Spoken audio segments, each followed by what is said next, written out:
Euromaxx highlights. And here's your host, Karin Helmstedt. Greetings from Berlin and welcome to our highlights of the week, which this time around include the following stories. Creative, Berlin designers Neulant van Exel and their Floppy Table. Romantic, why the German island of Sylt is a great winter getaway. And artistic, handcrafted ballet shoes from Moscow take center stage. Well, his resume is testament to a well-rounded personality indeed. Lee Bofkin has a PhD in mathematics and was once a professional breakdancer. His love of hip-hop culture led him to start photographing graffiti wherever he went, until one day his collection was so large he knew he had to do something special to preserve it. Well, globalstreetart.com is the result. That's the world's first online archive for street art. I see you look dry. This is Lee Bofkin at work. Based in London, he's always on the go in search of new works of graffiti. London's East End in particular is a treasure trove that draws fans from all over the world, even in bad weather.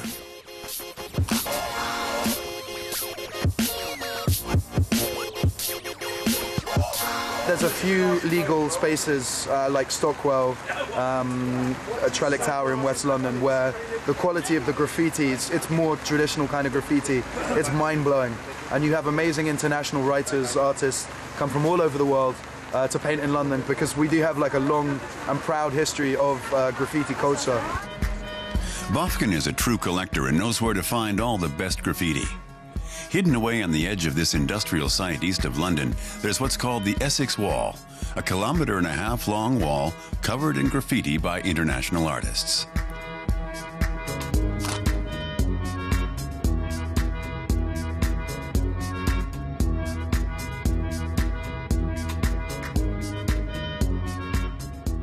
The Essex Wall is one of the biggest walls I know in the UK. It's the biggest wall I know in the UK.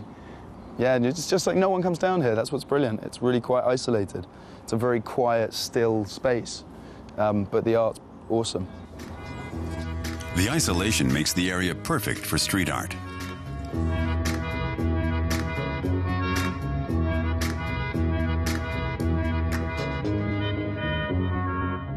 The artists take photographs and they'll share them and put them online, and there's a community around not just painting the piece, but the fact that, you know, this is a pretty hidden area, but you can paint in the armpit of the world and the next day it will be all over on the internet. Lee Bofkin sees his photo archive as a way of bringing artists and street art fans together. Before he founded Global Street Art in 2012, he obtained a PhD in mathematics and was also a professional breakdancer. In 2006, an injury ended his breakdancing career. After that, he worked as a management consultant for a few years, and he often took pictures of graffiti on his travels. And then what are you going to do with it? You have 50,000 photos and you're like, well, I should probably, you know, because I was a scientist before, I've got the natural urge to classify things. So my PhD is in maths and evolution, and a big part of that's taxonomy. So I applied that construct onto how I see graffiti. The Global Street Art online archive now contains about 70,000 photos from 25 different countries. They're classified according to a variety of criteria, including artist, technique, location, content, and more. So I have 2,000 stencils from around the world, and you could look at sort of stencils in Buenos Aires, because Argentina has a really good stencil scene. It comes out of their political history that people used to protest with stencils. Recently, he also began advising London graffiti artists about which legal surfaces to spray on. He collects money for paint and looks for suitable walls on residential and commercial buildings. He also advised these two street artists from Manchester and Norway. I started getting my friends permission letters to paint just for fun, just to, you know, work closer with artists, and it just snowballed. So far, Bofkin has arranged for 70 legal works by 50 different international street artists. And the idea is catching on. More and more property owners are willing to pay for street art. It's just a good campaign. People love it. People come here, take pictures, publicity, and art. An art that has meanwhile become a genre in its own right. This kind of art makes people feel that the space is loved, people care for it, that there's a community, people are expressing themselves, lots of good things. So it's reflected on the city's skin. Next up, Lee Bofkin plans to enlist his online fans to help publish a book of street art in a bid to preserve it for future generations. Well, remember that now long-forgotten floppy disk? Once upon a time, they carried up to 100 megabytes of our most precious information. And Berlin designers Axel van Exel and Maria Neulant thought, well, what a cool idea it would be to resurrect the old diskette as a coffee table. Well, it turns out that consumers also find it pretty cool, and in the meantime, their floppy tables and other creations are selling like hotcakes as far afield as Brazil, Japan, and the US.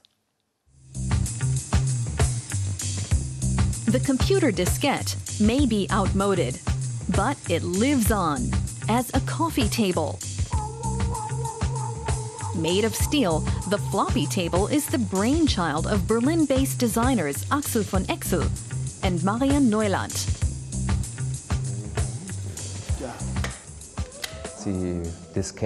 Today, the floppy disk is a symbol of the early days of computer technology. Everyone's used one. They represent our entire generation. Absolutely.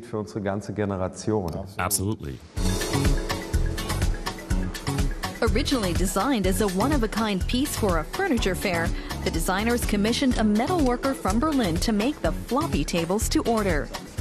But first, they optimized the design and reduced its weight from 50 to 30 kilos. This was a new experience for Neulant and van Exel, who'd previously only created one-off pieces. During our first years, we built all our projects completely by ourselves. And that's still important. I don't think we'd start dreaming up ideas and then give them away for someone else to make. The whole building process, the craftsmanship, is still part of it. And we don't have any problem pitching in and helping with the assembly. Somehow that's an essential part of the process. Otherwise, at some point, you become a paper pusher. I'd rather be a doer. Their latest idea is called EA1, modular furniture that's assembled from interlocking pieces. It's in the development stage, and the designers are still perfecting the links. EA1 is to be unveiled next year, and the modular furniture will be available to order.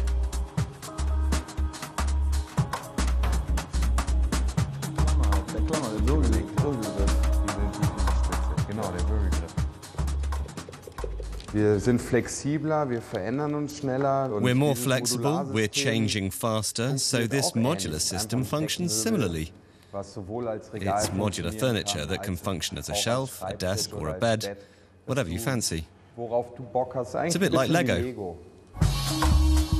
Neulant van Exel see themselves as a creative lab. In addition to home furnishings such as this steel tube frame kitchen unit with brushed aluminum fronts, they design shop fittings, trade fair stands, and create interior designs, including this one for a child-friendly cafe in Berlin. They also plan entire art installations. In 2005, the duo built this 160-meter-long tunnel for the Reykjavik Arts Festival.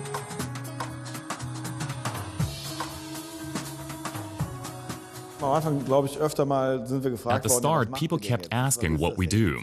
Is it architecture, design, or art? The more I've been asked that, the less I know what to say. It's all the same. Basically, it's creativity at work. Creativity is powerful, almost magical, because it's so hard to explain. Cold steel meets warm colors and wood. Neulant van Exel like to experiment with different materials. Their interior designs are custom-made and often surprising.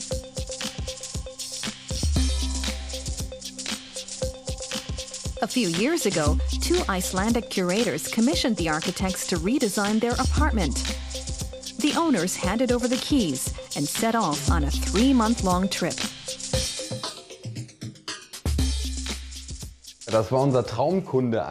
They were our dream clients.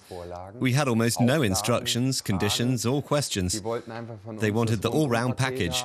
We considered our budget and then we had free rein. The lady of the house made it clear that she didn't want her bathroom to be tiled. Neulant van Exel followed her instructions and instead covered the walls with bright red truck tarps. Well, it's a tiny place with just over 1,400 inhabitants, the Tyrolean village of Erl in Austria. And now it's got a permanent place on the international musical map, and that thanks to a brand new concert house. It's now the pride and joy of conductor Gustav Kuhn, who started a summer music festival there in 1997. And the futuristic new building cost 36 million euros, and it's now just kicked off a counterpart winter festival. It reminds some people of a UFO, others of a mountain crag. The new festival hall in the village of Erl has opened with a celebratory concert.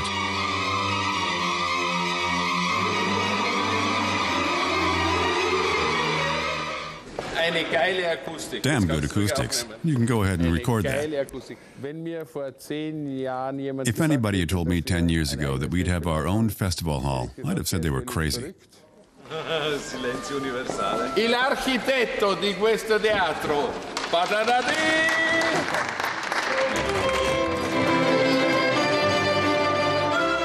Not only is the festival director thrilled with the new hall, so is the architect.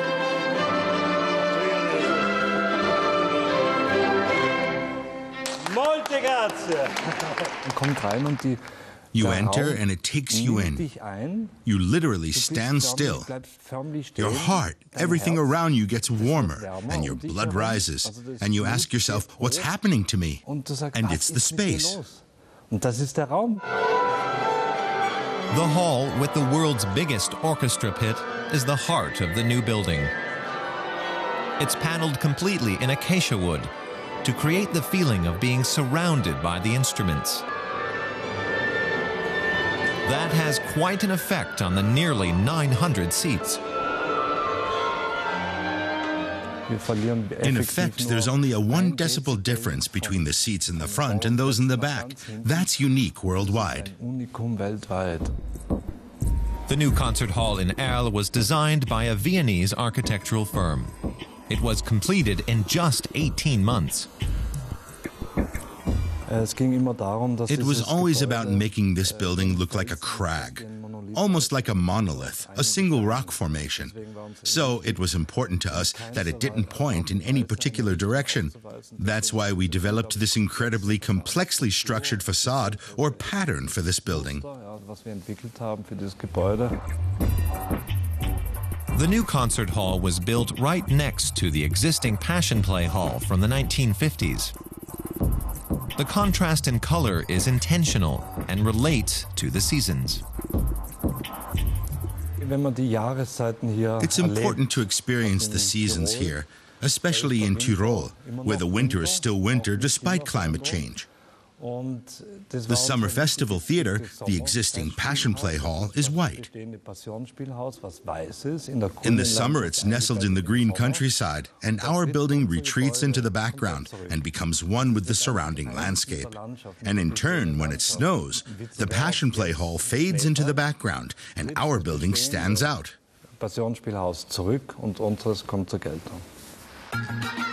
Roman Delugan runs his successful architecture firm in Vienna together with his wife and 2 other partners.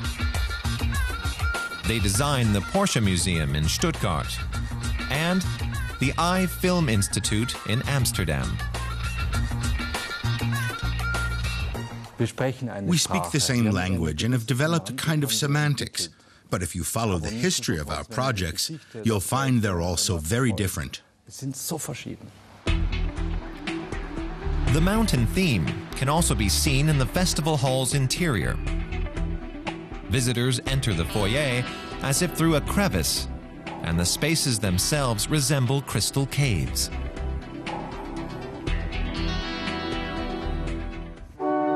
Now that he has a new concert building, artistic director Gustav Kuhn hopes the Tyrolean festival Arles will be able to boost its reputation abroad. This version of the Rising Hall has been my dream for 25 years, ever since I drew the first sketches of what the hall should look like. And now it's come true.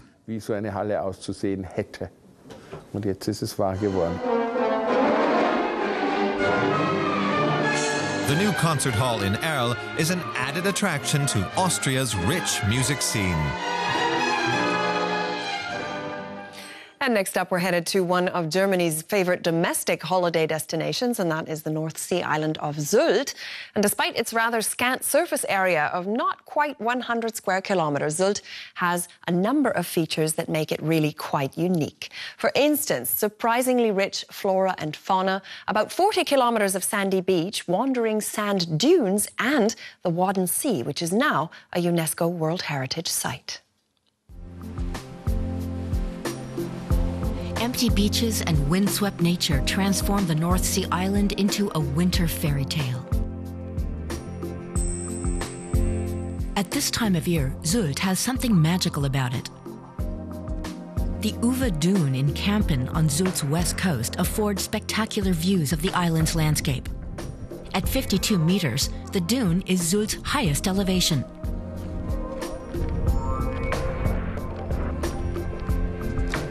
Captain Falk Eitner sailed the seas for almost 50 years. He was born on Sylt and knows the island very well. Sylt is increasingly becoming an island for all seasons. And if we're lucky enough to have snow during the winter, as we have in these past 2 years, then you look out over the dunes and everything is white and very beautiful.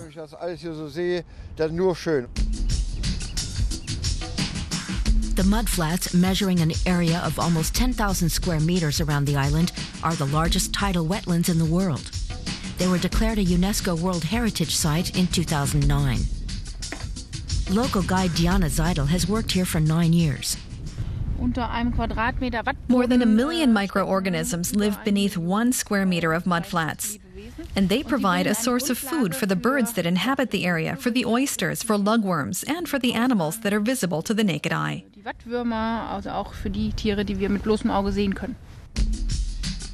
mudflats are a great place to relax and enjoy the bracing sea air, whatever the weather.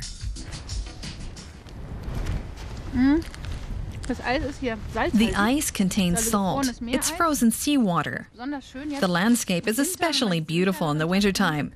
There are many sulfur elements, trace elements, and minerals in the mudflats. And they also stimulate the healing process.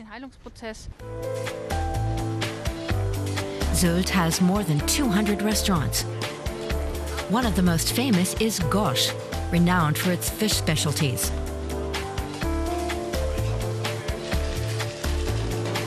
The decor at Gosh is simple, but the food is excellent.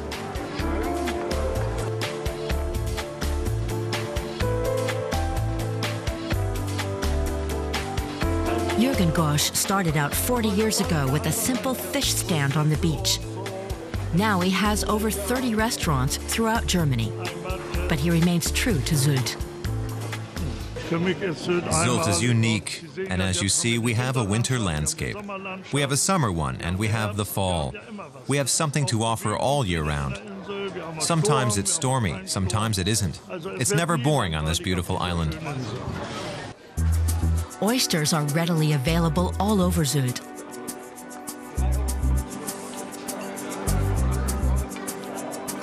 And they couldn't be fresher.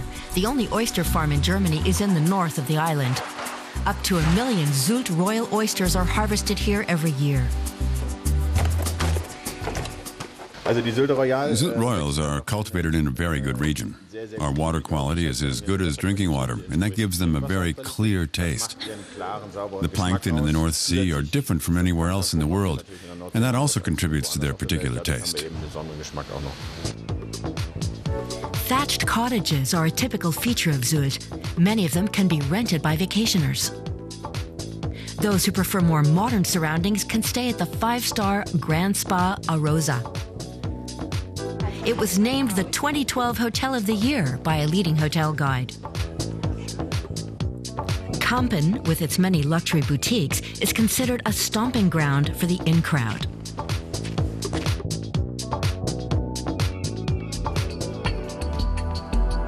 Sylt's sandy beaches stretch some 40 kilometers along the west coast. Its rough charm bewitches tourists in winter. And finally, it's over to the Russian capital, Moscow, where many people marked the holidays with an outing to the famous Bolshoi theatre. Now, it's, of course, home to the ballet of the same name, whose ballerinas are synonymous with lightness and grace, executing their pirouettes and arabesques as if it were the easiest thing in the world. But, of course, ballet dancing is indeed one of the toughest arts, especially for the women who have to dance on pointe shoes. A production of Swan Lake at the Bolshoi Theatre in Moscow. The Russian ballet enjoys an excellent reputation around the world. Half of the show is danced en pointe, so having the right shoes is of utmost importance. Ballerina Daria Khoklova is getting her ballet slippers ready for training. These pointe shoes enable her to dance on the tips of her toes for long periods.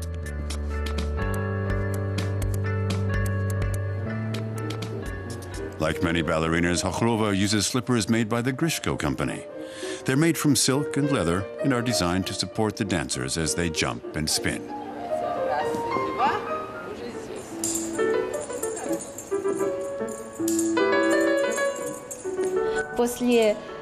Shoes are the most important thing after physical condition and getting good instruction.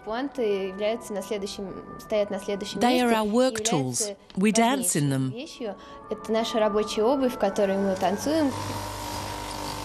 Grishko has been sewing ballet shoes in the center of Moscow for 24 years. An authentic Grishko takes 3 days to make.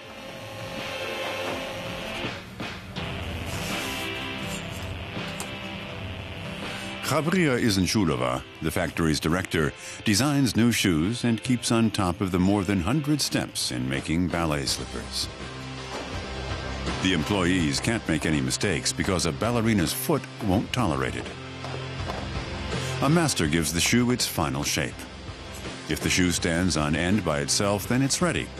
Every ballerina has her own personal master.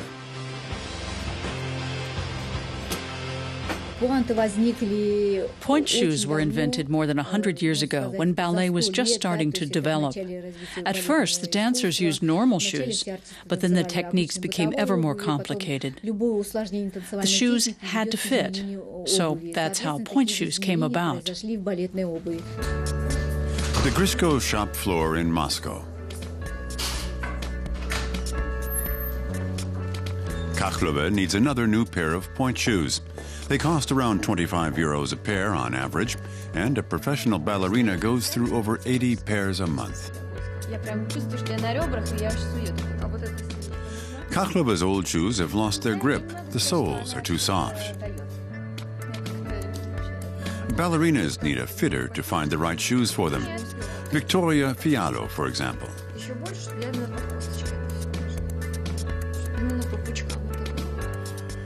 Fialo laments her customers' changing feet.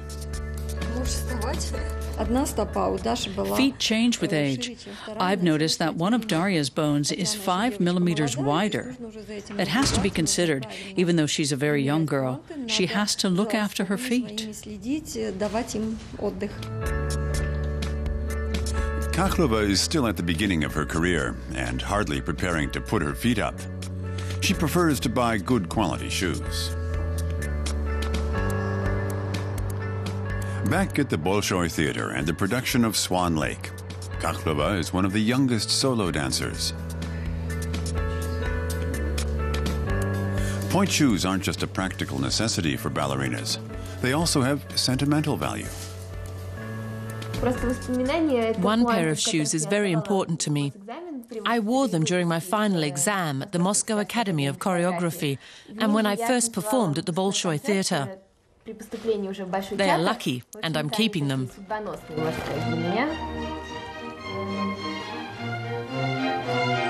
Many a skilled craftsman have had their hand in making just one pair of ballet shoes for the Bolshoi Theatre.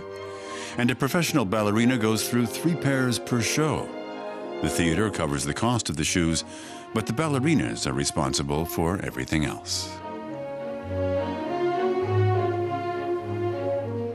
Poetry in motion indeed. Well, that's all for this edition of our highlights. So until we meet again, alles Gute aus Berlin from us and tschüss. Bye-bye.